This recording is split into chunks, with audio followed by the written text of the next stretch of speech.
Welcome to the Everything Podcast.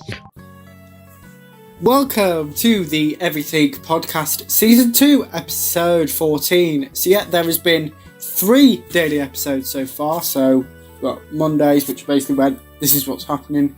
Tuesday was the Blue Beetle trailer, and yesterday was my Secret Invasion review, as well as the new trailer for the Marvel. Speaking of trailers, today's episode, we are talking about Only Murders in the Building. We're talking Series 3, and here is the Series 3 trailer for Only Murders in the Building.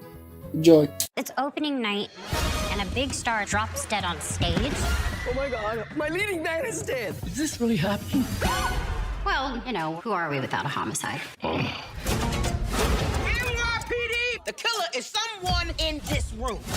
My show is hanging on by a thread here. Finding this killer is the only way you'll have a show. Want to make a podcast with me?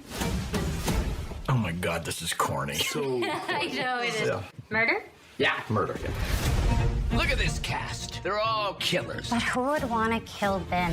Maybe it was Loretta. Please don't give up on me. I'm not good at table reads.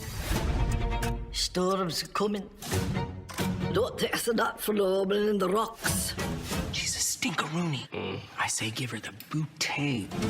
Maybe it was Kimber, the TikTok addicted starlet. Does she do it as part of an internet meme? Why are you saying it like that? I think I got a lead. Hobbit? You're investigating with this guy? So, Oliver and Charles, what do you talk about? Murder, mostly. And how to connect to Bluetooth. We talk about that a lot. We're onto something here. But I need you to draw attention to yourself. That's no biggie. That's a smallie. It's a very small thing. Because it's a...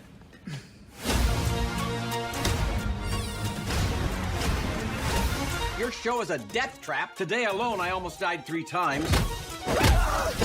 Really? Hello? Oh, my God. I was trapped. Years went by. Do I have a beard? Is SNL still on? You were gone for 20 minutes. Theater is all about choices. What you share and what you hide. It's a clue. Ooh. Those choices change everything. We've got to get her talking. I can just girl talk. Can you? Yeah. You guys okay out here? Hey, mama. Yeah, we're like, yes, at work and slay over here, like, yeah. Oh, I don't think so. At least you had the consideration to keep the body out of the building this time. You always know just what to say.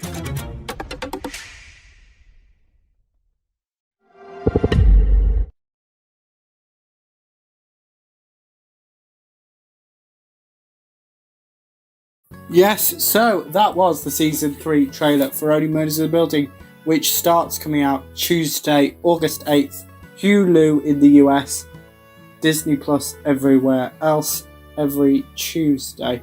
I don't know if they're going to do what they usually do and drop the first 2-ish episodes, or not, so August 8th, and you can go and check Season 1 and 2. If you're in the US, on Hulu. If you're anywhere else, it is on Disney Plus. So yeah, that's it for Season 2, Episode 14. So yeah, and tomorrow we have got some Doctor Who related news. So see you tomorrow for that. And that's it for the Everything Podcast, Season 2, Episode 14. Bye.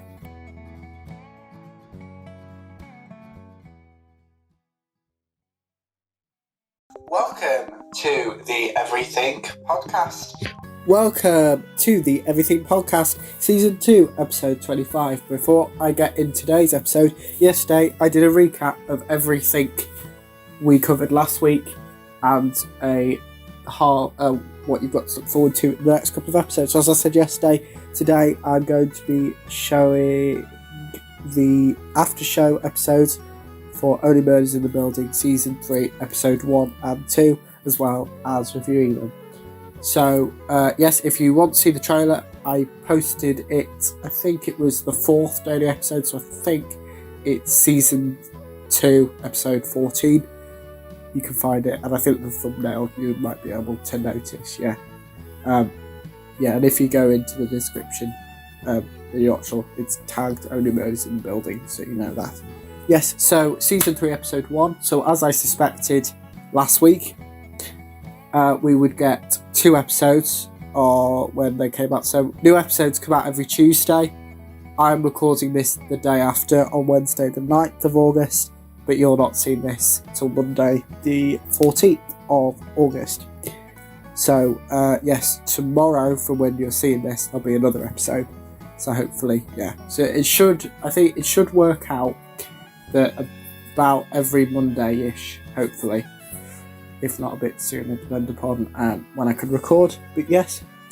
So season 3, episode 1. So the cliffhanger at the end of season 2 was that Glenn Gunroy was, well, seen to have been killed on stage during the opening night of Oliver, who is one of the main characters. So as I said in the trailer, the 3 main cast is Martin Short, who plays Oliver Putnam, Steve Martin, who plays Charles Hayden Savage, and Selena Gomez, who plays Mabel Moore. And we also have Paul Rudd as Glenn Roy, and Meryl Streep as Loretta. Can't remember the surname, in season 3 as well. So we know that coming in. So it wasn't a big surprise, because obviously at the end of season 2, we saw Paul Rudd's character Ben die. Now this episode, Ben gets resurrected, kind of. So what happens is Ben introduces... so we assumed he's died on stage. The show's obviously been cancelled because one of the actors has died on stage. And there's a opening night party, which all goes as planned, until Ben comes in the room with blood on his shirt. And then he says he's going to go and get changed. And what happens when the 3 main characters, as I've just said, Oliver, Charles and Mabel, find blood is dripping on Charles's hat. So they exit the elevator, American word, lift in the UK, very quickly to find that it full collapses, and Ben's dead again. So that's the end of season 3, episode 1 of Only Murders in the Building, and now it's time to pass over for One Killer Question, which is the official Only Murders in the Building after show. Here it is.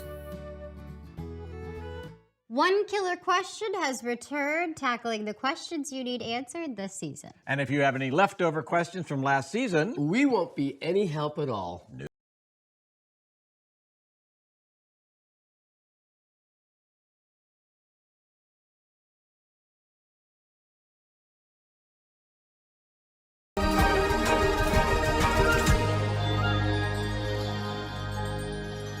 Hello and welcome to One Killer Question, the Only Murders in the Building after show. I'm your host, Michael Cyril Creighton. Yay! Thank you, guys. All right, Ben Glenroy. He is a polarizing figure. He clearly knows how to make an entrance. Who farted? But he also knows how to make an exit. And in this episode, he does so twice. And one of them seems pretty permanent. I'd like to welcome Jackie Hoffman and Allison Gwynn. Remarkable. Yeah, that's me. How do we feel about this? Ben died twice. I'm all for it because it was one of the few scenes I was in all season. Right, yes. KT is kind of happy about that, I would think, other than being out of a job. Right. I mean, I don't think she is a Ben Glenroy fan. Right. Is anybody, though? He's a jerk. Yep. He's a jerk. One of the first things he does in the episode, well, first of all, he's late. From a stage manager's standpoint, that's a big no-no. You get fines if you're late. Okay, so he's late. That's bad. On his first day of work, he tries to get a long, struggling actress fired. Have you ever been fired from a job? Oh, plenty. I've been fired more times than Ben's been murdered.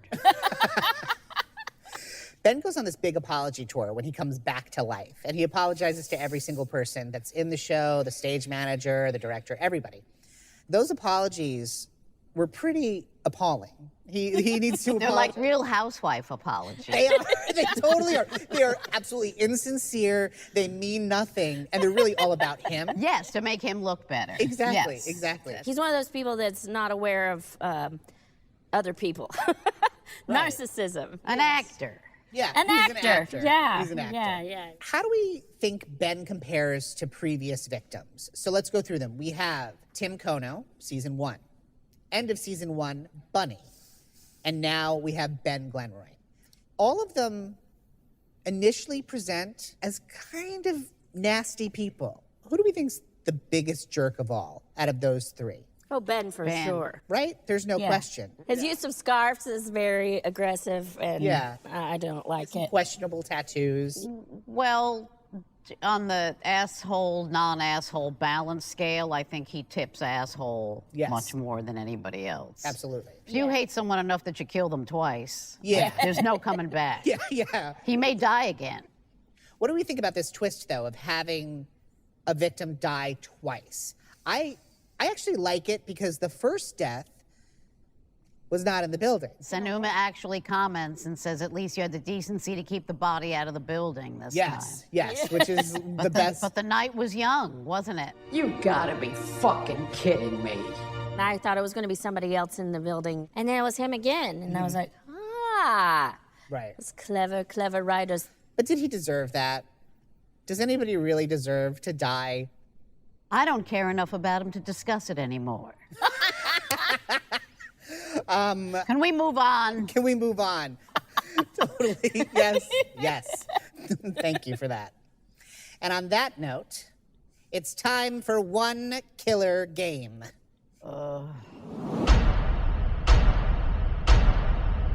It's a little early to speculate who killed Ben, but it's going to be fun to decide how to kill Ben.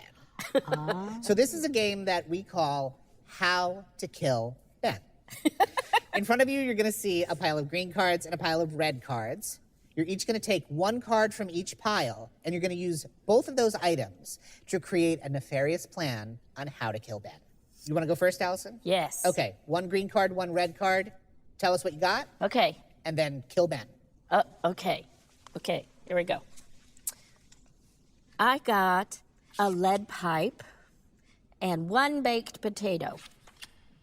So I feel like this is pretty self-explanatory, right? Because he brings his own food, so he brings his baked potato to the theater, goes to the green room, puts it in a microwave. But what he doesn't know is that there's a lead pipe in there, and he puts it in there, and boom, he's dead. Brilliant. I like that. Wow, she thinks like a stage manager. Yeah, you're really Think good. like the last time I murdered someone, Jackie, your Oh, turn. man. One green card, one red card. I'm not that smart. Don't show us Okay. what's on the card, just tell us. Rope and a dog. I tie a rope around the dog. I swing the dog over my head like Hasidic people swing chicken over their heads before Yom Kippur. I let go of the rope. The centrifugal force sends the dog swinging into Ben's skull and crushing him to death. That's good. No dogs were harmed in the killing of Ben Glenroy. Yes, the dog lives. The dog lives. Carcass. The dog was happy to be flying in the air. It needed Yeah. a little It's a excitement. circus dog. All right, we're going to do a round 2. All right. I've got a live wire and super glue. Oh. Ben Glenroy's character, I would think, has a flashlight because Somewhere he's a Ben detective. Glenroy Yeah. Somewhere Ben Glenroy has a flashlight. We super glue a live wire in the flashlight at some point. He turns it on, zzz, dead. You guys Yeah. are pretty I don't know. twisted. I can't beat the dog. The dog, yeah. Jackie, you want to Not really, but I will. Oh, this is really for Allison. Chloroform and clown nose. No, that's a Saturday night for me. Ben finds out that it's Red Nose Day, takes chloroform and kills himself. That's succinct. Yeah, clear. I love Nice you. and simple. You have to try one. Can I have one red and one green, please? Okay, ready? Okay. I have a dart gun and apricot jelly. Ooh. So what I'm gonna do is I'm gonna knock on his dressing room door. Hey Ben, are you there? Knock knock. What? Are you dressed? Knock knock. Boop. Oh hi. I'm gonna take the dart gun from my back pocket because that's where I keep it. And I'm gonna shoot him with it several times so that he's pinned to the wall. And then I'm gonna take the apricot jelly and then I'm just gonna shove it in his mouth and watch him choke on it. Nice. Then give him a kiss on the cheek and leave. All right. Thank you so much for being here. What a great way to kick off this season. One killer question, the show. We wanna go. So with that, we'll see you next week on One Killer Question. Until next time, stay safe, everyone.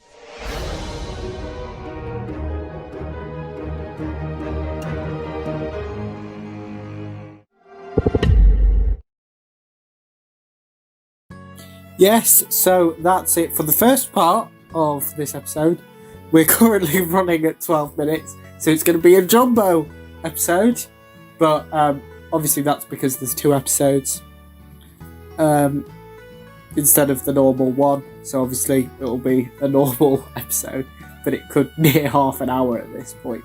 But yeah, so for the second part of the Everything Podcast Season 2, Episode 25, it's time to review Only Murders in the Building, Season 3, Episode 2. So as I said for the Episode 1 review, and as they said in the after show, Ben Glenroy, played by Paul Rudd, was killed twice, one on stage and one in a lift. Well, fell through into a lift. Yes, so in this episode, there's not really much going on because it's all kind of shock because Ben dying the second time happens towards the end of the episode, so it's kind of that grief and shock coming back. But basically, oh yes, Charles and Mabel get kidnapped because it's Ben's funeral, and because he's these big, massive movie star essentially. Very meta, isn't it, with Paul Rudd? But there we are. So they get kidnapped at the funeral because they think the man who says he's a security guard and has something to show them actually kidnaps them because he's a stalker who has a cat, and the police arrest him, save Charles and Mabel. At the end of the episode, it is Mabel, Oliver and Charles all agree to start the podcast Season 3. I know, it's a podcast of the show. Very, very meta, I know. And yeah, that's pretty much it. Mabel's apartment, she doesn't own, her aunt does, so she's got to move out within a month, so that's added it in. Ben did live in if you watched the Everything, no.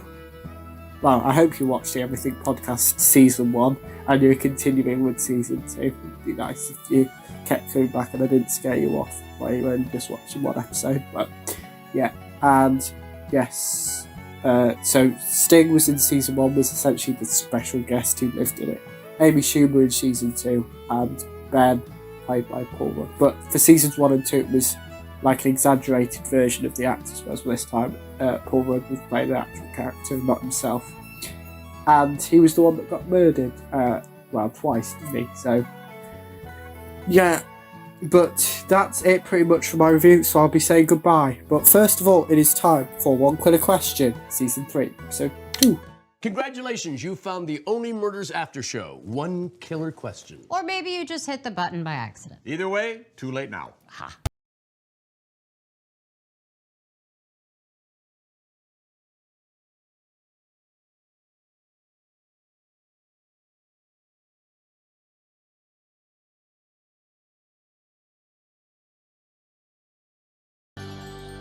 Oh, hello. Welcome to One Killer Question, the Only Murders in the Building after show.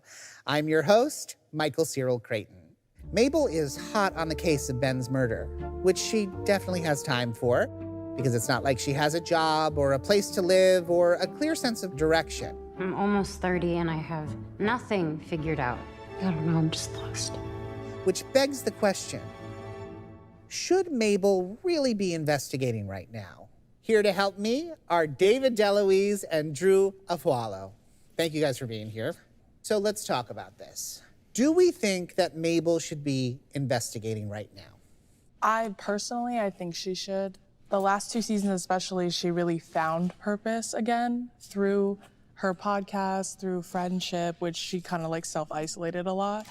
So I feel like they really brought her out of her shell. I'm in favor of her investigating, honestly. And I'm very nosy personally, so I would also investigate. You'd also be investigating no matter where your life was. Yeah, deep down, I'm a chismosa. So what is a chismosa? that means nosy person in Spanish. Oh, I think I'm a chismosa too. I think I'm a chismosa as well. And I agree with Drew. There's a dead body. We need to know what happened. The reason I'm pro Mabel investigating right now is because it really does seem to make her happy. And she's 29, right? It's a time when you're figuring yourself out. But like we could make the argument, right, that focusing on Ben's death and the investigation surrounding it is getting in the way of her focusing on her real life. And it's sort of a crutch so she doesn't have to make these sort of adult decisions. Well, don't we all have those problems? I'm 51 and I'm still trying to figure out who I'm going to be. I think investigating the murder of Ben is going to lead her to who she is, you know what I mean, finding out who she is as a person. I think that's all your 20s is, really, is constantly, like constant self-rediscovery. Like you're just finding out new things about yourself. I'm a Virgo, so I stick to plans. I never deviate from plans, literally ever. And then the pandemic hit, I got thrown off my career path like unexpectedly. And then shortly after that, I just downloaded TikTok and then I started doing this and now I'm here talking to you guys. So I'm all for Mabel rediscovering her. Yes. 100%. This is a lesson to Mabel. I hope Mabel's watching.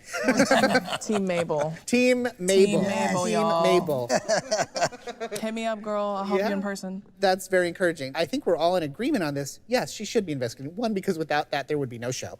But two, she needs something. And if right now it's the podcast, do it. Mabel's character is someone who's suffered a lot of trauma and death, and I feel like this has been a way for her to like work through it in a way that's healthy. Yeah. And that's why I think she's so connected to the podcast and like finds it hard to let go a little bit.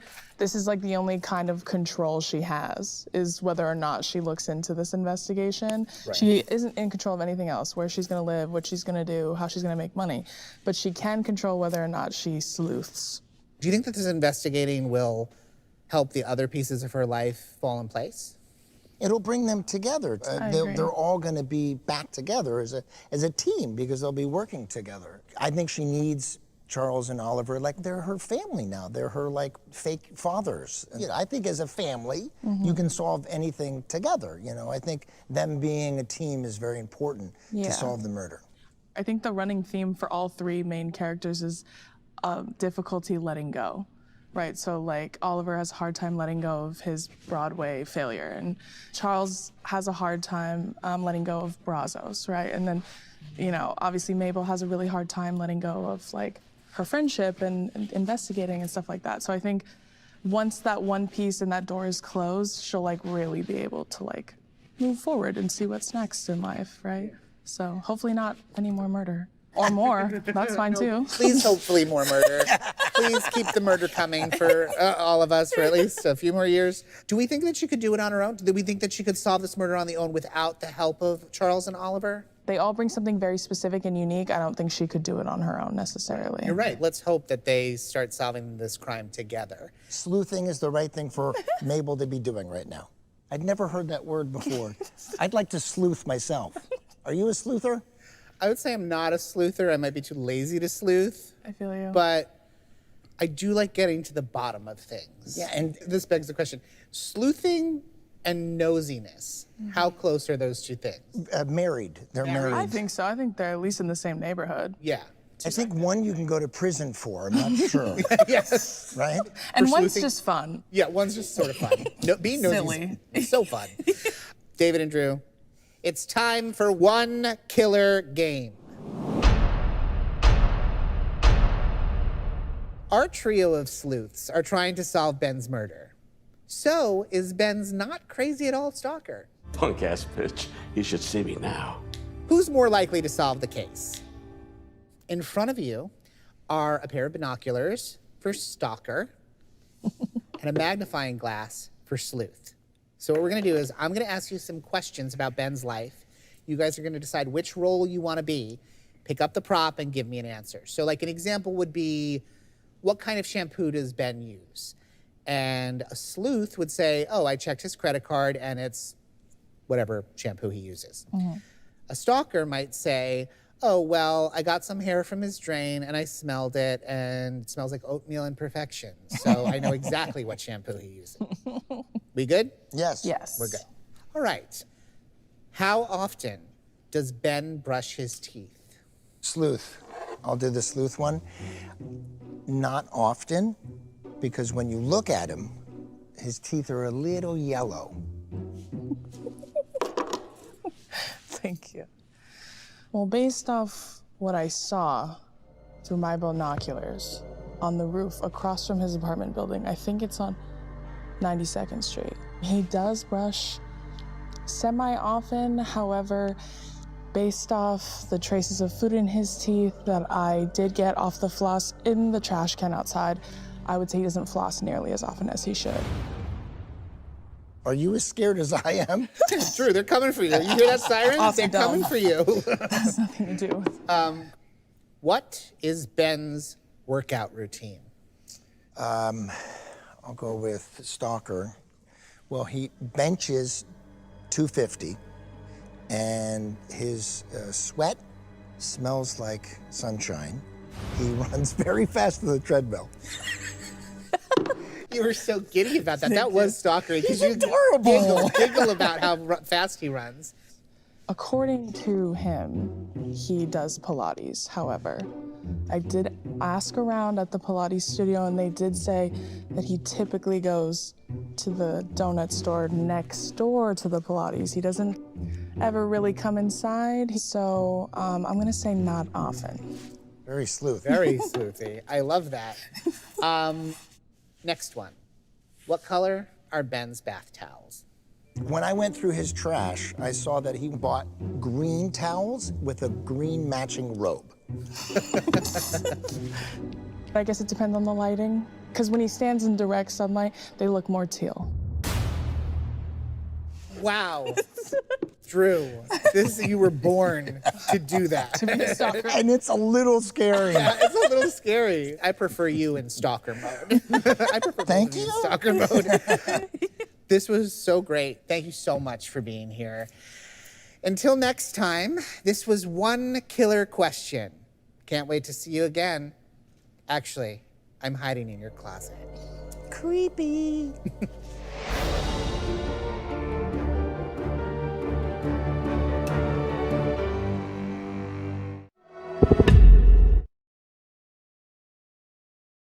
Yes, so that was One Killer Question, Season 3, Episode 2. Just a little bit about the review that I've heard something about Season 3, Episode 2 of Only Murders in the Building that I forgot to mention that Mabel also saw Ben's ghost, similar to in Season 1, where she saw the ghost of Tim Kono.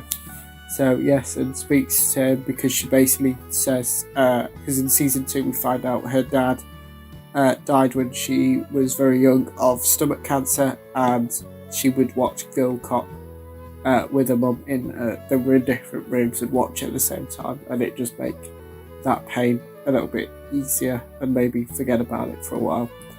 So yeah, that's it for this episode of the Everything Podcast, which is currently running at about 25 minutes. So yeah, in episode 11, when I went, we're not going to get 20-minute long episodes. Yeah, I didn't. Yeah. But yes, so next Monday, which will probably be the next review for Only Murders in the Building, that'll be Season 3, Episode 3. Probably will be about 10-12 minutes like the normal episodes are. So yeah, I will see you tomorrow. But that is it for the Everything Podcast, Season 2, Episode 25.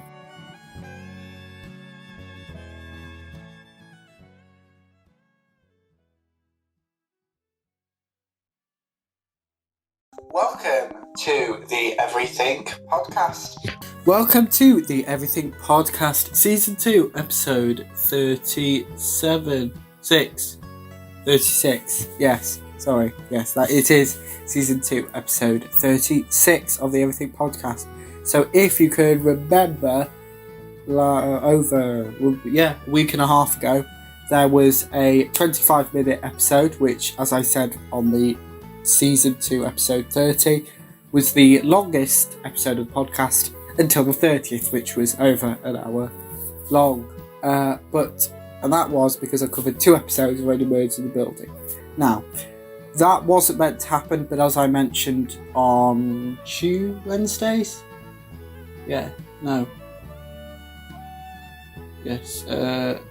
Wednesday's video, I hadn't been very well for a while, for a week, and I knew that I'd binge recorded a couple of episodes because I wanted to give you a daily episode. But if you think I sound bad now, I haven't been very well for about a week, so it just worked itself out from what I recorded for the podcast. Yes, I'll be doing a review of Season 3, Episode 3 of Only Murders in the Building, and it's been about a week since that's come out. So, yes, that's a good memory. There will also be some other videos from Only Murders in the Building Season 3 that have been released, so I'm going to show you them. And also, we will have the official after show of Only Murders in the Building, One Killer Question.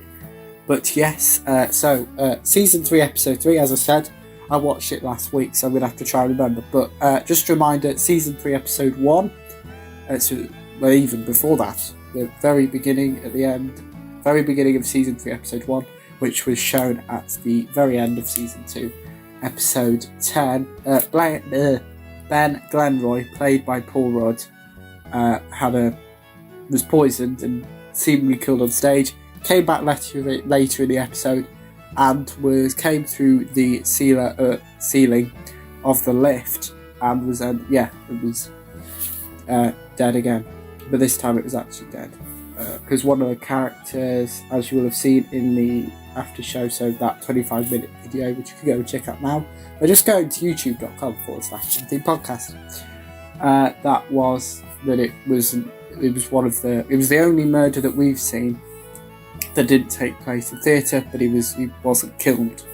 It was attempted murder, but then he was killed later on in episode 1. Episode 2, which I also talked about last week, was Charles, played by Steve Martin, Oliver, played by Martin Short, and Mabel, played by Selena Gomez. They regrouping during the podcast because it had been a year. So in Season 1 and Season 2, even though they were a year apart from us seeing the episodes, they took their part back to back. Season 3 is a year later with the events of it, so it's kind of real time, really. Season 3, Episode 3,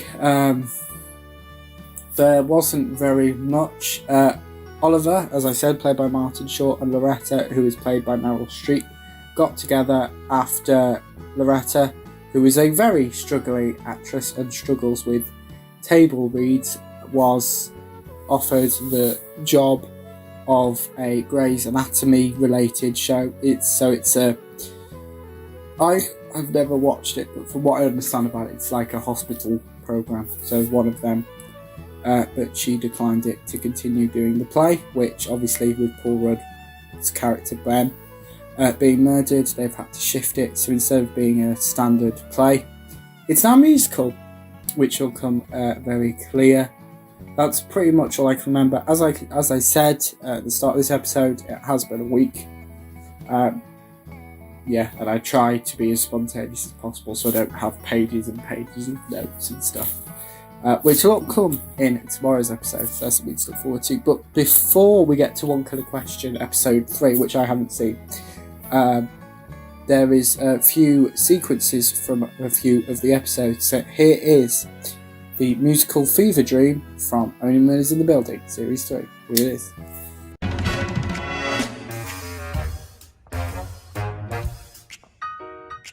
Relax, Putnam. You know I'm not into this musical shit. You're making a mess of things, Oliver. She's right. You better listen. Listen up, Daddy. You got too much stress. Let it go. You're a mess. Too much stress. The show can't go on. Stop. Please stop.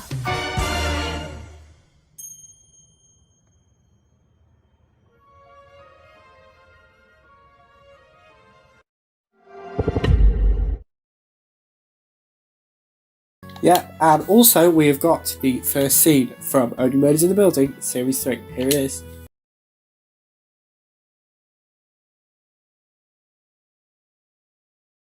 Yeah. So next is Loretta, who I previously said is played by Meryl Streep. Her attempt at a Scottish accent, as I also said, she is atrocious at table reads. It is that scene from Only Murders in the Building series.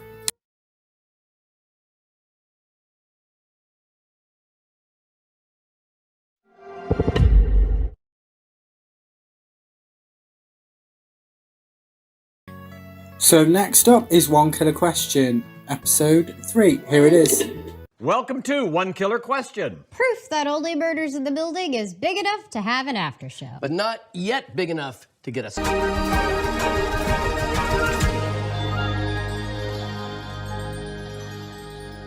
Well.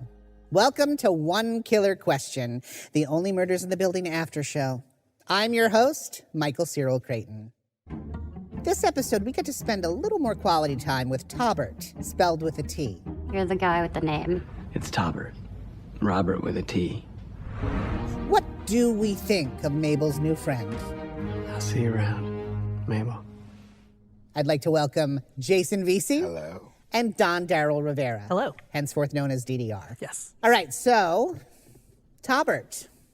T definitely stands for trouble because just look at Jesse Williams.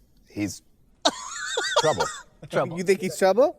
His name is actually not Taubert, and he changed it when he was in junior high school to be special. And all that, to me, nothing matters anymore. I don't believe him.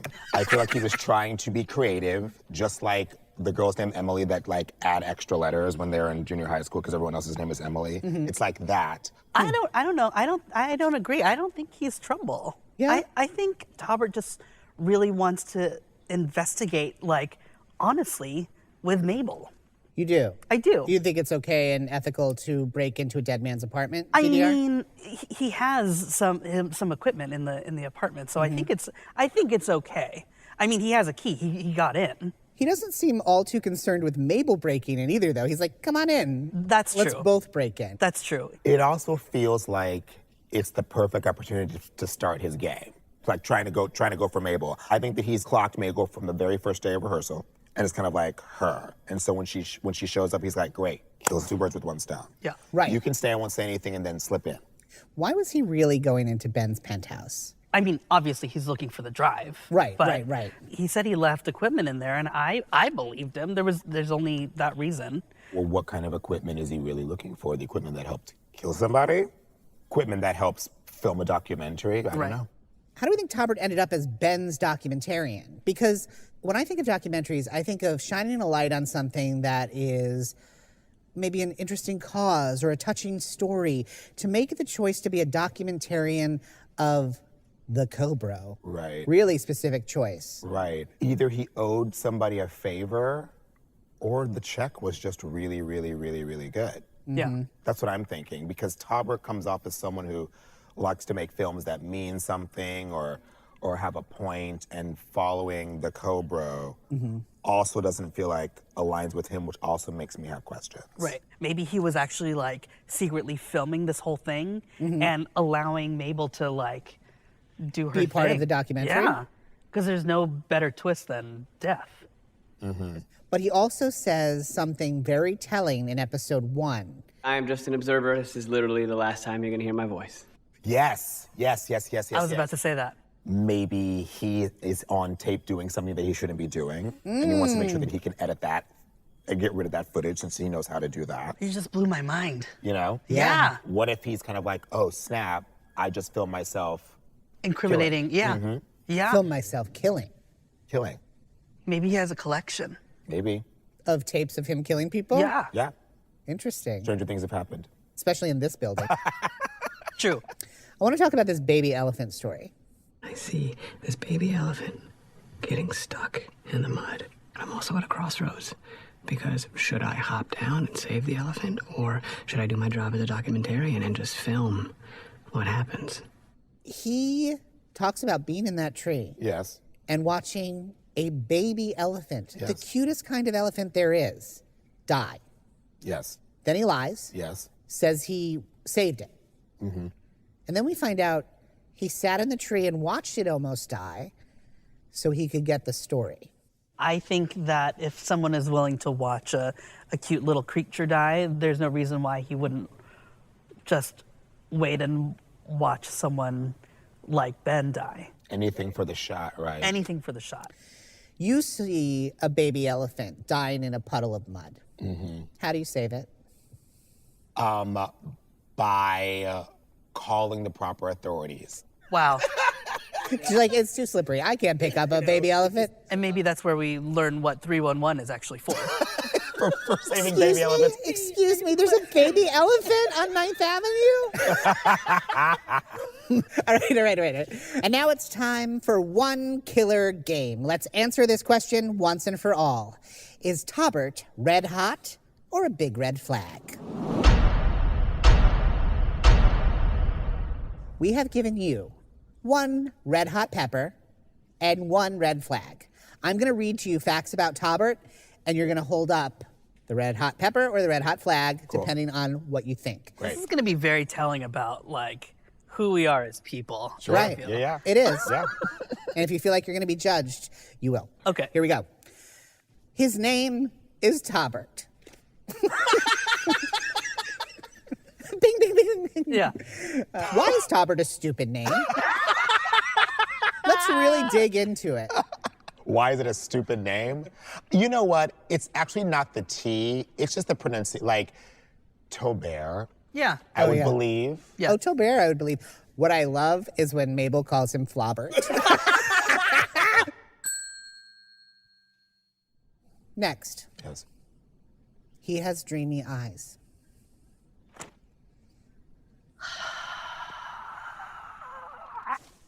Oh, okay.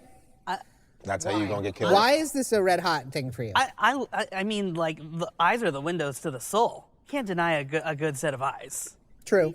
Yeah. That's how you're not gonna make it to the end of the scary movie. Okay. You won't get killed. But that's okay. All right. At least I was in the scary movie. True. Yeah, that's true. Okay, and why is he a red flag? Why is that a red flag for you? You will not catch me staring into those eyes for more than 5 seconds because I value my life. Okay, next. He's a documentarian. Okay, red hot from both of you. Extrapolate. You don't meet very many documentarians, I feel like. I mean, specifically documentarians. Or that are actively doing it. Right. I think you meet a lot of people who are documentarian. Right. But like, where's the documentary? Yeah. You're like, TikTok's not documentary. Exactly. Yeah. yeah. Where's the employment? His real job is shooting vanity projects for Ben Glenroy. We all do things for a check. Okay. TDR? How much are we talking? We're talking about life-changing money. Yes. But if he has the resources to do like a natural, like, in Africa about baby elephants documentary, why would he say yes to something about Ben? Why can't he be a versatile filmmaker and storyteller? I mean, he can. Next one. He helped Mabel break into the penthouse. Red flag. Yeah, it's a crime. Yeah. Yeah. It's not nice. No. Great. Moving on. He helped Mabel hide from Dickie.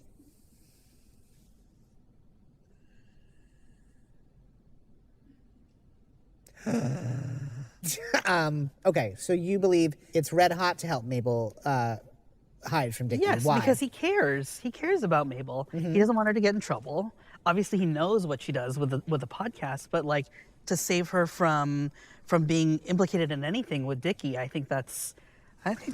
It's red hot. I'm not going to disagree with you, but there's some nuance. I think it's one thing to help Mabel hide from Dickie. It's another thing for him to hide himself, because if Dickie walked in and saw, he could easily figure out a way to get out of it if he just saw himself. Final question. Taubert saved a baby elephant. No, wait. He lied about saving that baby elephant, but he admitted it.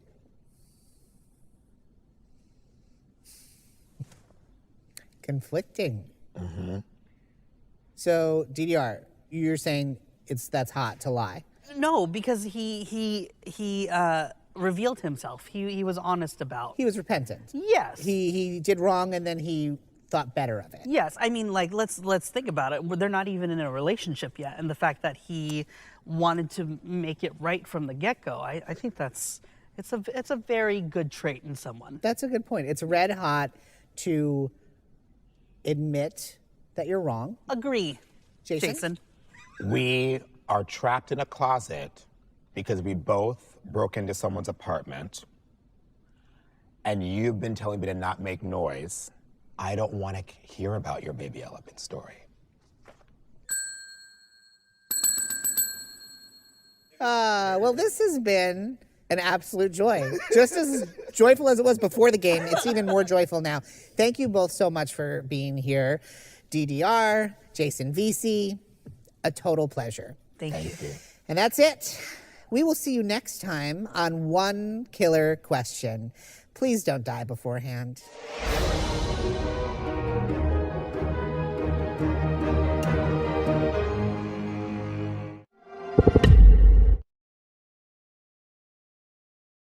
Yes, so even though I said that it might be shorter because I was only covering one episode instead of two, I'm glad I made the decision to not bump it into one episode because we're basically the same length and duration as both episode 1 combined review and One Killer Questions. So obviously in today's episode I covered Only Murders in the Building season 3, episode 3 review and showed you One Killer Questions, so just some other videos. So obviously it'll be very similar tomorrow, just covering season 3 episode 4, obviously One Killer Question episode 4. So that's it for the Everything Podcast season 2 episode 37. See you tomorrow. Goodbye.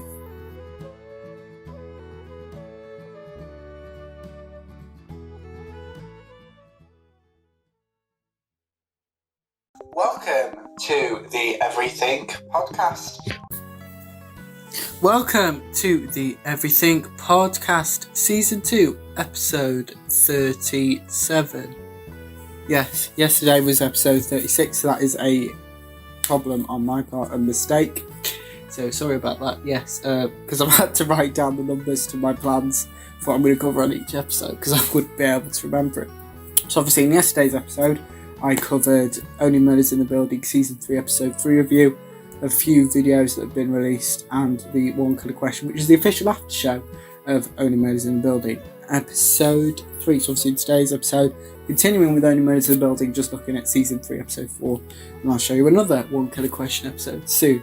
So yes, as I said yesterday, it's been about a week since I recorded some episodes, so I had to try and remember from a week ago. But that's not what I've had to do today, because it came out this morning from when I'm recording this, and only a couple of days ago from when you're watching it. So in season 3 episode 4 of the Everything Podcast, Oliver, played by Martin Short, is trying to figure out the perfect date for him and Loretta, which goes against his rules of not dating co-stars, which I think is a very good rule, but he's decided to break it.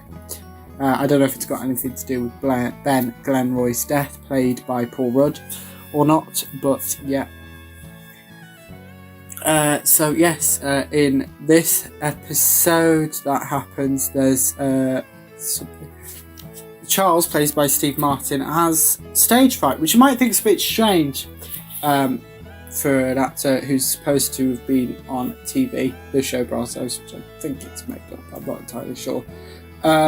But the difference is, and I'm going to use the podcast as an example, so for a TV show, you can do another take. For the podcast, I could if I needed to and something went wrong. I try not to do many takes. I try to make it as live and spontaneous as possible, like with the mistake of the numbering at the end of yesterday's video. I could redo it. Whereas, well, on stage, you'll have one shot. And it's the same with the podcast most of the time. I try to do it in one take, one go round, because otherwise I would have no voice on some episodes, which would not be fun for listening or watching the podcast. So yeah, that's the analogy. And he ends up in the White Room, which I thought, because it appears like 3 times during the episode, I thought, is that like an image, an analogy of the afterlife? No, it's the stage actors version of writer's block. So in one of the scenes, we see Charles, as I said, played by Steve Martin, attempting to sing. I think he does quite a good job. And he ends up with no pants. Then the next one, there's a baby, a doll baby. There's 3 dolls because it's about the song on the roof. I can't remember what the other one is. Oh yes, he wasn't singing for the third one. And he ends up being engaged to someone that he was trying to break up with. So yes, there's not really any. So in this episode, they were Kimber, who is the TikTok influencer character, was assumed to be the prime suspect because she didn't have the hanky that Ben, played by Paul Rudd, gave all of them on opening night. But now she sold it on eBay or Amazon. It's not specified, but that's the kind of website you're looking at. But no, it's you find on Ben's dressing room because Tobert, played by Jesse Williams, and Mabel, played by Selena Gomez, at the end of episode 3. Yeah, I forgot to mention it in the last video, but as I said, it was over a week ago. They found some footage from the dressing room, and Steve Martin, who plays Charles, Martin Short, who plays Oliver, and Mabel, who is played, as I said, by Selena Gomez, right effing pig on the mirror. And it's realised to be Joy's lipstick. So obviously in season 1, Charles had a relationship with Jan, who's now in prison for killing Tim Kono, and it might be that the same things happened with Joy. Unlikely though, as there's 10 episodes, and that was the end of episode 4. But before we get to One Killer Question, there is a few videos I want to talk to. So this is a clip from last week's episode, season 3, episode 3 of Only Murders in the Building, with a song featuring Meryl Streep as Loretta.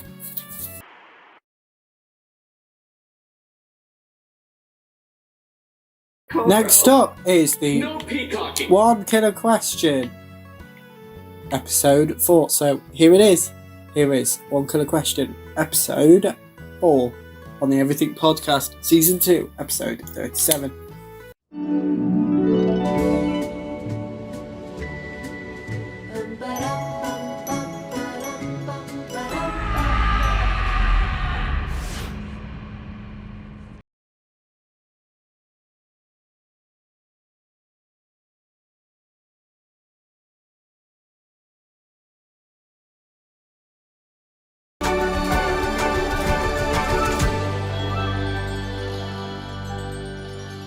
Oh, sorry, I was disassociating. Welcome to One Killer Question, the Only Murders in the Building after show. I'm your host, Michael Cyril Creighton. So in this episode, Charles goes to the White Room. What room? White Room, it's an actor thing. A stage thing. There's serenity in his mind, but what the hell is happening to his body? I'd like to welcome Andrea Martin. Hello. And Kara Wang. Hello, hello. Welcome, it's so nice to have you guys here. Okay, the White Room. What really happened to Charles in there? When Steve goes into the room, it's like he's smiling, the music is playing, like it seems very serene. When you're in the White Room, or a White Room, I would assume you're relaxed, it's meditative, you're going inside. I mean, the last thing you want are pants on. You know, you want to just be totally unencumbered. It seems to present as a very serene place once you're in it. Yeah. But when you're out of it, very scary. May I step out to call my therapist? Yes, of course you can. I've never seen Charles look disheveled, hair messed up, holding those babies. The babies. What's going on with those babies? When we think of babies, we think of screaming, we think of poop flying everywhere. We think of the chaos that Yeah. they bring. Oh, you know? I think in the White Room there was definitely poop flying everywhere. Because when he comes out of it, when the music sort of fades away, Yeah. we start hearing the sounds of, I think, monkeys or perhaps an antelope. I don't know. You know what? We need an animal wrangler here when I do my bit. Thank you for doing that. That Yeah. made my day. Let's look at the White Room a little differently. Is it possible that Charles is possessed by a demon? A demon that hates creepy baby dolls. As in, like, the demon takes over and pushes Charles into the White Room and then takes over his body in real life. Right. Maybe. The demon wants to come out to play. I don't know. Like, that was I deep. don't. Would Disney want to pay another principal? Right. The demon can only do one episode. We don't have enough. Yeah. But then the final White Room. Yeah. That's where he's doing the fish, where he's making. Yeah, with this White Room is all about joy. He seems very content and serene. It's not like he's fighting anything. Yeah. And this is my imagination. So Yeah. maybe he feels like he's one with joy. When he comes out of the White Room, we see Joy beaming, so happy. This has been in the works for decades, right? They've known each other for so long.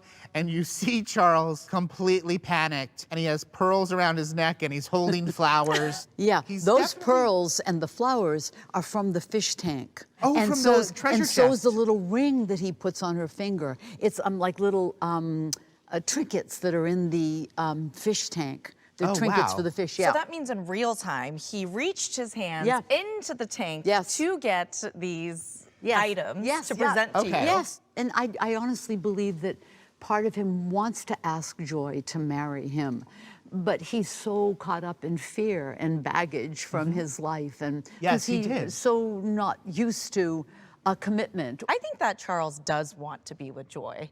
I think, like you were Yeah. saying, it's just like the practical logistics of what life, how it changes his daily life freaks him out so much. And that's what I think catapulted him into the White Room. Right. I'm with Kara. Yeah, I'm with Kara too. I'm with Kara. You Team said it Joy. as clearly as anyone could. Okay, so I think it's clear we might never know what happens in the White Room, but what is clear to me, it's time to play One Killer Game. So we're gonna tell our own White Room stories. A time you totally blanked. What set it off and what happened? Andrea, we will start with you. Lights, please. Well, I was in the wings of a theater, about to go on my own show called Andrea Martin, Final Days, Everything Must Go. Went out with a lot of energy, and Seth Rudetsky was playing the piano when I started. The audience cheering, I've just hit town, so come on down, there ain't nothing I won't show. A merry mix of songs and shticks, and everything must go.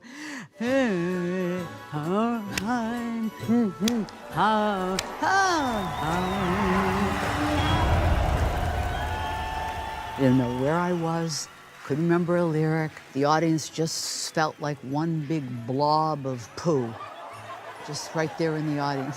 It didn't feel like a blob of poo, but it did feel like I was the blob of poo, and I couldn't get it back, and then all of a sudden something just switched, and I was able to resume with the lyrics, but it was so terrifying. That's it. Oh my gosh. Wow. First of all, that is the best title for a show ever. Fantastic title. Yeah. That must be scary. I've forgotten lines on stage, but in a musical. It's really tough because the music continues. It's not like you can Take a dramatic beat. Yeah, you can't Yeah. take a dramatic pause. I have my own White Room story. Light, please. I was doing a play downtown, a beautiful play. It was about a theater company, a traveling theater company during the Black Plague. And I had a 20-minute monologue as the playwright. And the monologue was about death and identity and medieval art. And we had a student matinee. So we get to this monologue, I start saying the words, and I completely leave my body. I do not remember doing the monologue. I do not remember anything that happened. I come off stage, And I say to the stage manager, it went well. I think they really liked it. And she said, Michael, you cut 10 minutes off of the play. And I said, did I cut lines? Did I take stuff out of the play because it was so well written? And she said, no, you just talked really fast. So I was sort of in slow motion in my head. Right. But in physical sense, I was going real fast. Oh my God. 10 It minutes makes me off of- nervous yeah. hearing these stories. Yeah, right? Totally. It can I wish happen I to were in you. a white room right now, away from everybody here. Kara, it's time for your white room story. Well, my white room story, I remember I was 19. I was moving to China. And I just remember getting on the plane. There was a toddler that was sitting next to me that was crying. And then I just remember going blank and then landing in Beijing. I was like, did I fall asleep? I looked in the mirror and my eyes were so swollen. I know I was crying. And I don't remember doing any of it. Wow. I thought that story was going to end with you holding the toddler by the ankle, swinging it in the rafters. You know, I should have. Well, this has been such a pleasure. Thank you for being here. And this has been One Killer Question. Until next time, take care of yourself.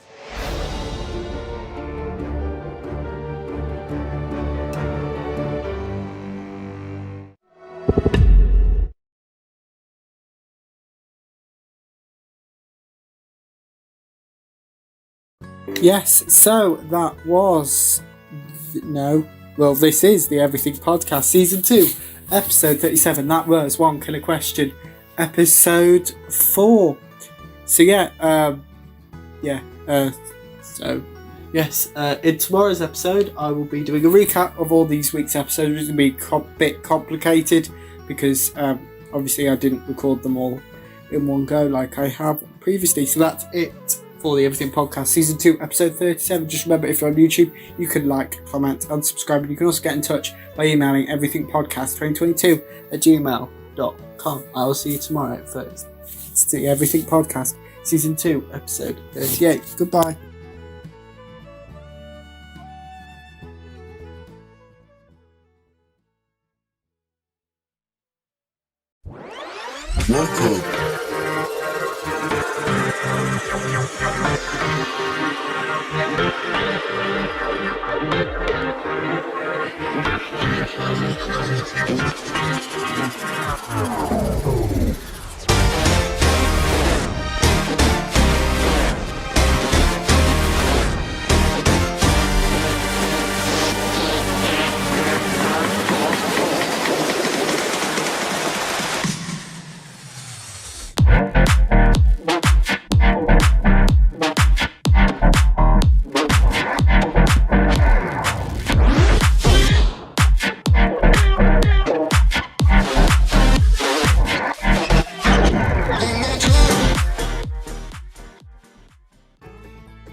Welcome to the Everything Podcast, Season 2, Episode 44. So for the next couple of episodes, we are taking a little break from the modern Doctor Who reviews. And in this episode, I'm going to be reviewing Series 3, Episode 5 of Only Murders in the Building. So here is my review for Only Murders in the Building, Series 3, Episode 5. The narration was by Loretta in this episode, who is played by Meryl Streep. Oliver and Mabel arrive at Charles' apartment to hear the repeated noise of glass being broken by Joy. Charles reassures Mabel and Oliver that everything is okay. Mabel, Oliver and Charles discuss Joy maybe being Ben's killer and Oliver's upcoming date with Loretta. Also, as I said, played by Meryl Streep. Ben was played by Meryl Streep. Mabel offers to do it. Charles says he has to do it for himself. I think it might be a proud thing. Charles asks Joy if she can join him in a room. She comes in humming and singing the bridal march. Charles asks Joy why her lipstick was found in Ben's dressing room. She ignores and talks over him about wedding cake tasting. Charles asks Joy again about a lipstick being found in Ben's dressing room. Charles' stunt double from Brazos turns up with an engagement present for him and Joy. Charles' stunt double is played by Jane Lynch, who you might know her from Glee amongst other shows. Joy goes to the wedding cake tasting alone. This is due to Charles accusing her of killing Ben, as I said, played by Paul Rudd. Oliver arrives at Loretta's apartment. Loretta is cooking pork chops in the oven due to a broken microwave. A wall turns into a double bed. Tobit, who is played by Jesse Williams, and Mabel arrive at a bar where Jonathan, who is Howard's boyfriend, and the actor who plays Howard, presents one killer question, and his name is Michael Cyril Creighton. Yes, Mabel is annoyed at Tobit. Charles, stunt double, as I said, played by Jane Lynch, is interrogating Charles about his recent issues with Joy. They are also, I can't read my handwriting.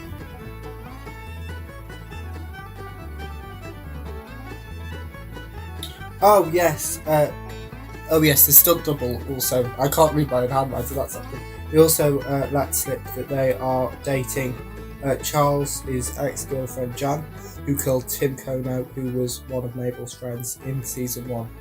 So that was the big. Well, there was actually 2 murders being investigated in season 1. It was Zoe, who was one of Mabel's friends, who was the murderer was Theo, and Teddy, who dips, and I don't think they were really featured in this season up to this point. They were featured in season 1 and 2.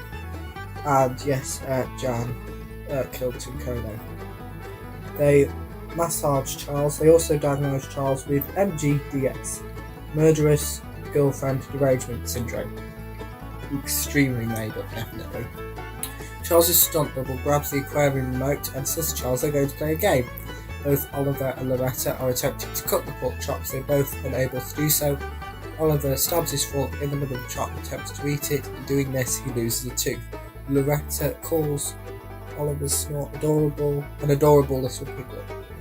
Loretta responds, repeats the phrase, effing pigs, multiple times, which was the phrase written on the mirror with the lipstick in Ben's dressing room on the night he was murdered. The game Charles and his stunt double are playing is called Commit or Be Committed. Stunt double roleplays as Joy. We also make Charles realise he is scared of commitment and someone loving him for who he really is. Loretta and Oliver arrive on a boat. Oliver and Loretta realise they were at the same party in 1998, which of course is 25 years ago. Jonathan hugs a mysterious man who Mabel attempts to spell the man's appeal to Tobit. Tobit tries to have a look by going to the other side of the table.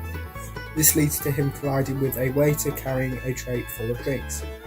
Mabel and Tobit hide at the table. Mabel waves to Jonathan. Jonathan and the mysterious man leave. Tobit says he recognises the mysterious man. Loretta reveals that on the night Ben was murdered, they twice. Yes, that's true. Because at the end of series 2, which we thought was where he was attempted a poisoned attempt on opening night, and then he was pushed down an elevator shaft.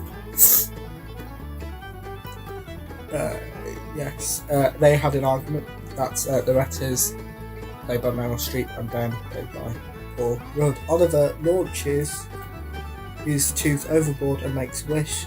Oliver and Loretta kiss. Tobit reveals the mysterious man Jonathan was with was Penn's private doctor. Mabel and Tobit leave the bar.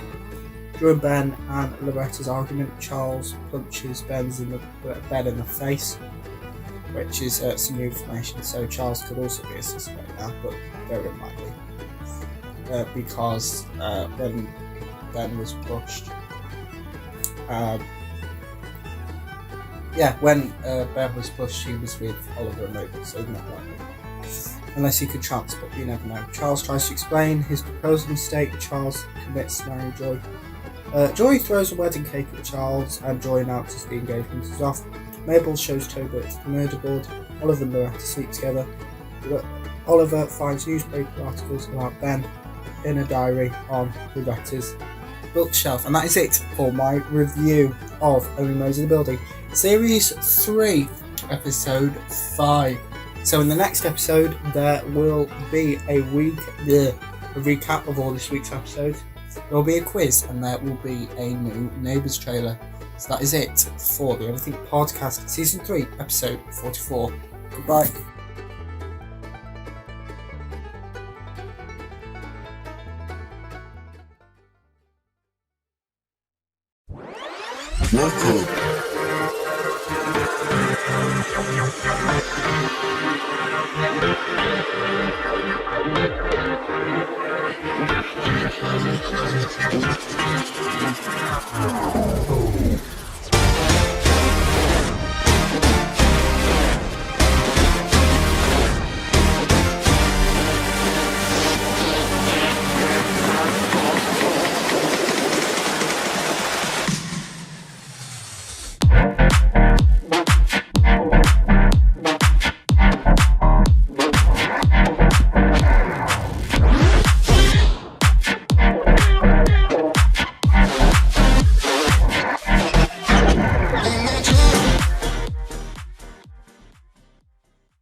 Welcome to the Everything Podcast, Season 2, Episode 58. So in this episode will be my review of Series 3, Episode 6 of Only Murders in the Building. It will then be followed by the one killer question for that episode. We've got some Neighbours news, there is a Doctor Who related announcement, and we will finish off with the feature for this episode, which is titled Find There. So if you watched episode 51 should be depending, yeah I think it's episode 51, then you'll know what Find There is. If you didn't, don't worry, because I'll be doing a recap of the rules. As I said, that'll be the last segment of this show. But before all of that, we're going to start off with what's to come in tomorrow's episode and the episodes going forward, which means I'll be reviewing Series 4 and the 2009 specials, as well as the 2007 Christmas special of Modern Doctor Who. So in this episode, I'm going to go through all of the transmission dates. So in tomorrow's episode, I can go straight into the review. So we start off with Voyage of the Damned, which was broadcast on the 25th of December 2007, followed by the Series 4 opener titled Partners in Crime, which released on the 5th of April 2008. Followed a week later by The Fires of Pompeii. Then on the 19th of April 2008 was Planet of the Ood. 26th of April 2008 was The Sontaran Stratagem, and Poison Sky was transmitted on the 3rd of May 2008. Then a week later was The Doctor's Daughter on the 10th of May 2008. Then a week later was The Unicorn and the Wasp, which was transmitted on the 17th of May 2008. Then 2 weeks later was Silence in the Library, which was broadcast on the 31st of May 2008, followed by Forest of the Dead, which was broadcast on the 7th of June 2008. Then a week later was Midnight, 14th of June 2008. Turn Left was transmitted on the 21st of June 2008, followed a week later by The Stolen Earth, which was broadcast on the 28th of June 2008, followed by the Series 4 finale titled Journey's End on the 5th of July 2008. Then we are into the 2009 Christmas specials, which started off with The Next Doctor on the 25th of December 2008, followed by Planet of the Dead on the 11th of April 2009. And there's a big gap with The Waters of Mars on the 15th of November 2009, followed by the two-part finale to the 10th Doctor, with The End of Time Part 1 on the 25th of December 2009, and a week later with The End of Time Part 2 on the 1st of January 2010. Next up is back to what the bulk of this episode is going to be, and that is Only Murders in the Building. And we're going to start off with my review for Only Murders in the Building, Series 3, Episode 6. So in this episode, Howard narrates. Howard explains the ghost of Gideon Gooseberry. Oliver looks through a book he found on Loretta's bookshelf containing articles about Ben. Charles talks to a fish named President McKinley. Howard knocks on Mabel's apartment, claims he needs to confess that he killed Ben Glenroy. Howard is on the brink of a mental breakdown. Mabel has assembled Charles and Oliver after Howard confesses that he killed Ben. Based on Howard's story of events, Charles believes a ghost killed Ben. Howard believes he killed Ben because he didn't sweep the stage floor, to do with the ghost of Gideon Gooseberry. Tobit, played by Jesse Williams, he exits from Mabel's shower. Charles believes this is a spoiler alert or a plot twist. Mabel explains that this is wrong on both counts. Howard is now in the middle of a mental breakdown. Mabel, Charles and Oliver huddle, discussing Howard's timeline of events. Tobit and Mabel discuss their theory about Ben's doctor. Right in front of Charles and Oliver, Tobit leaves. Charles tells Mabel and Oliver that Joy and him broke up. Charles overcompensates for his true feelings. Oliver is covering for Loretta, repeating effing pig on their date on multiple occasions. Charles and Oliver explain to Mabel that Tobit is prohibited or forbidden from joining them with the case. Charles, Mabel and Oliver hug. Howard interrupts. Howard, Charles, Oliver and Mabel enter the theatre when Ben was murdered the first time before coming back to life in Series 3, Episode 1, before being killed again at the end of Series 3, Episode 1, or pushed down a lift shaft. Oliver tries to cover for Loretta again. Charles is accompanied by President McKinley, the fish. Howard bursts into Katie's office, briefly followed by Mabel, Charles and Oliver. Oliver volunteers Howard to help Katie safety check stage after Charles nearly gets killed by two sandbags. Oliver covers for Loretta a third time. Charles accuses Mabel of having a hot new boyfriend in the form of Tobit. Mabel confesses that Tobit is not her boyfriend. Mabel, Oliver and Charles separate. Oliver rubs off effing pig off of Ben's mirror because he believes that Loretta killed, or is definitely the prime suspect for Ben's murder, which was written on the night Ben was murdered twice. Charles pours President McKinley into a toilet unit, which is full of water, which inadvertently locks them in because they're in a props cupboard in the theatre. Katie accuses Howard of being irrelevant to Oliver's show. Howard explains his acting ambitions, which inspires Katie to explain that she wants to be a director. Charles goes for a wee and flushes the loo, temporarily forgetting that President McKinley is a fish. Well, he knows that he's a fish, but he's part of the toilet, so nearly kills him. Charles somehow manages to retrieve President McKinley. Jerry, who is an old associate of Oliver's, attempts to kidnap him because he doesn't realise who he is, and tells him what really happened on opening night. Jerry reveals he is a puppet director. Mabel and Tobit run into Jonathan, who is the boyfriend of Howard and was the understudy for Ben, but is now the leading man, as Ben is now dead, who explains he suffers from anxiety. Ben's doctor prescribes Jonathan with a mixture of medicine, which he refers to as the leading man's cocktail. Charles nearly kills himself by Charles nearly kills himself by unintentionally activating the fog machine. Jerry explains that Ben and Loretta had an argument on opening night, which results in Charles punching Ben. Katie directs Howard to include Gideon and not... I can't read my handwriting, bear with me a second. And not having the ghost of Gideon Gooseberry haunt or doom the show. Their show, Charles Oliver's directed show. Charles and President McKinley escape the cupboard. Oliver, Charles and Mabel have an explosive argument, which results in Mabel quitting the podcast as well as Charles quitting the show. Oliver reveals that Charles punched Ben on opening night. Mabel reveals Cindy Canning asked her to become partners. Oliver accuses Mabel of not having a grown-up job. Mabel and Tobit officially become partners in the case of Ben's murder. And that is it for my review of Only Murders in the Building, Series 3, Episode 6. It is now time for the official after show of Only Murders in the Building, titled One Killer Question. Here is One Killer Question for Series 3, Episode 6 of Only Murders in the Building. North and south. Oh, hello there. I didn't see you.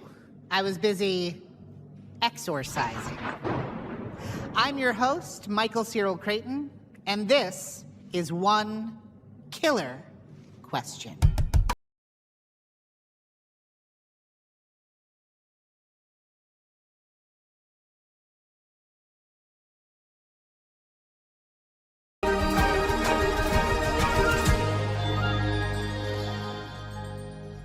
And there he was, in his signature cap and red coat. I said, Gideon Gooseberry! Theater isn't the only thing that's haunted. Mabel, Charles, Oliver, and Howard, they're all facing dark spirits of their own. So, Allison, Gwyn, and DDR, I have a question. Yes. Which character is the most haunted? I feel like Charles has bad luck. Yes. 100%. Most self-sabotaging out of the whole group, I feel. Yeah, absolutely. Yeah. Absolutely. I think he's haunted by past failed relationships. Right. You know, he says, I think in like season 1, I spend a year enjoying it and then 4 years thinking of a way to get out of it. Wow. Yeah. So he has convinced himself, perhaps, that he's not worthy of or meant to have a healthy relationship, so he keeps sabotaging them. I mean, Charles is also haunted by Brazos, I think. He continually like lives in that space, and he's afraid to move on to do this Broadway show. That's smart. Like, honestly, what's more haunting than a one-time success? Yeah. And then, is this ours? Is this it? Is this it? Oh no. Do I need to? But let's talk about who's the real haunted person in this whole episode, and that is Mr. Jerry Blau. Jerry Blau. Blau. The haunted look in his face when he tells any kind of story. And Yes. he's roasting a rat on the... Yes. Living in the attic of a... Yeah, that's haunted. Was supposed to be directing the play that he's now living in the attic above. That's some trauma. Yeah, He's great. seen some shit. Yeah. Jerry Blau has seen some shit. Yeah. Now, could he potentially be Oliver's ghost of Christmas future?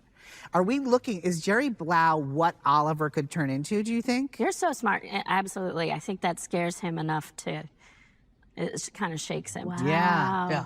The minute the puppets come out. Yes. It's like, oh God, no. Maybe at least in Oliver's mind, right? He sees his future failure in Jerry Blau. And it wouldn't be the first time? Splash. Failure.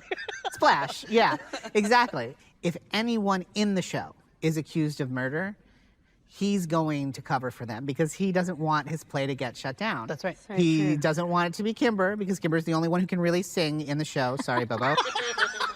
How dare you say that in front of the camera? I feel like there's cracks in the wall, and he's just trying to stop all the cracks at the same time. Right, and there's like a flood coming in, and there's like little, just like, yeah. He's up to the knees right now. It's not water. looking good. Yes, that's right. Yeah, right. Like, and something that I don't think we've ever really seen in Oliver before, the ferocity of which he will defend anyone in his cast, especially Loretta. Who maybe killed Ben. And there's an amount of denial that has to happen, but Oliver's no stranger to denial, I feel. No, not at all.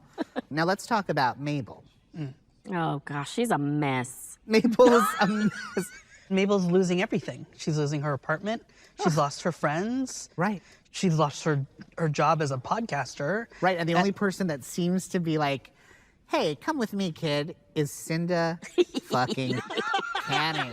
Feels like she always pushes people away, but the two people she let in are off doing other things, falling in love and putting up Broadway shows, and they don't have time for the little pod that they built. Right, their relationships and the play, and she's kind of like on a solo mission. Yeah, her past relationships, like, you know, I think they really created a hard exterior shell for Mabel, and Charles and Oliver were the only people in this world of hers that were able to crack it, and it's hard to lose her olds. Oh, totally. And the fight at the end between the trio is so upsetting. It's shattering. Yeah. I cried. It's like when your parents fight. You don't want them to break up, and you want them to get back together, and it was very heartbreaking to watch.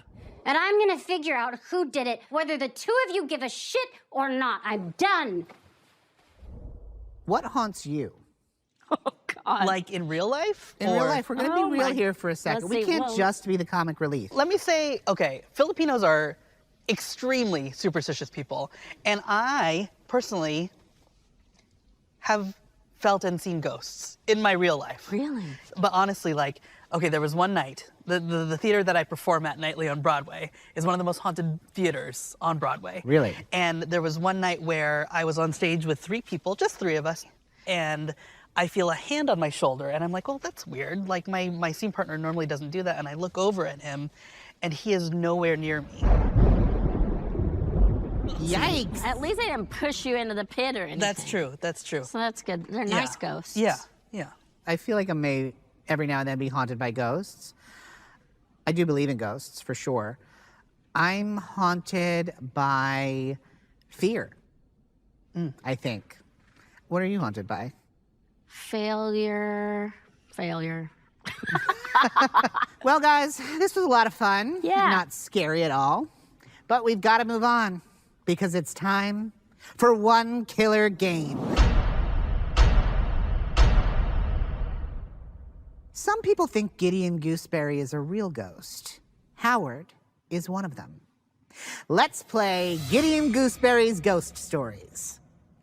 I'll start a story about Gideon, and then we're going to pass it along, campfire style. Ready? Thank you, Gideon. Thank you, Gideon. Thank you, Gideon. For Gideon to leave this realm and find peace, he must Find his daughter. His daughter was stolen away in an old costume trunk by the head wardrobe mistress because She wanted to have a family of her own, but couldn't have a family of her own because she lacked so many eggs. So she took this girl, Lucy Gooseberry, put her in that trunk, and threw her in the ocean. And then she jumped in because she still wanted the kid. And a great whale swallowed them up. I swear it sounds like Pinocchio, but it's not. And the whale moved his bowels around to separate the trunk from the evil wardrobe mistress until they were on either side of his rib cage, because he has that much control. Until finally, Gideon Gooseberry swam through the whale's nostril and found his daughter. Hooray! Hooray! Weird, good. Oh, God. Oh, God. For myself again. Oh. Thanks, guys, so much for being here and playing these games. Can't wait to see you again sometime. But for now, see you next time on One Killer Question. And until then, try not to get haunted.